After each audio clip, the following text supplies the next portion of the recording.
Hi, I'm Peter Travers, movie critic for Rolling Stone, and this is the last day of my Oscar special. So on the last day, what better category to do than Best Picture of the Year? What could it be?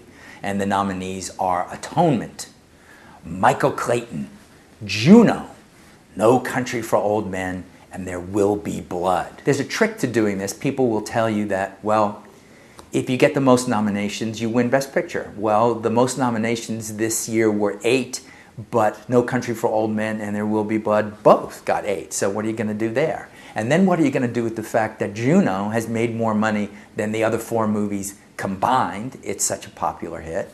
Or what are you going to do about Michael Clayton, which is the kind of movie that looks like it was made in the 1970s that the old guard of the Academy really loves, with a big star like George Clooney in it, and that they really took to their hearts.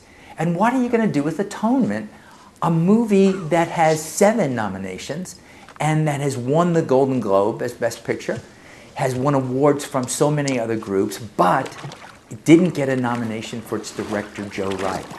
In terms of directing, you got to watch that. It's only happened twice in the last few decades that a movie with no nomination for its director has won, and that would be Shakespeare in Love and Driving Miss Daisy. So that means you can't write Atonement completely off. But you know what? I'm going to do it. Because if you've been listening to me or reading me in Rolling Stone, you know what I think the Best Picture of the Year is, and that would be No Country for Old Men. And that the best directors of the year would be Joel and Ethan Coen, who directed No Country for Old Men. And the winner of the Best Adapted Screenplay would be Joel and Ethan Coen, who wrote No Country for Old Men from a novel by Cormac McCarthy. I just think everything about this movie worked. I think it had more creative juice than any movie that came out this year. I think the Coen brothers, this was the first time they weren't working from their own material but somebody else's, and they made a blood connection with this novel.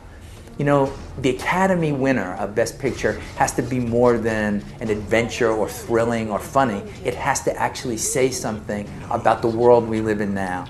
And this movie, without ever mentioning Iraq or mentioning anything else about it, is talking about dehumanization. The villain played by Javier Bardem is just somebody who we can't reason with because he's a machine. We don't know what we're fighting out there, and what does it do to us to live in that kind of a world? Where does it work? Sir, I ain't at liberty to give out no information about our residents. Where does it work? The Coen brothers did it right. Game on. No Country for Old Men. I'm going completely with it. I'm not saying anything else is going to win, because you know what? Nothing else should win. And I'm Peter Travers, and that's my Oscar special.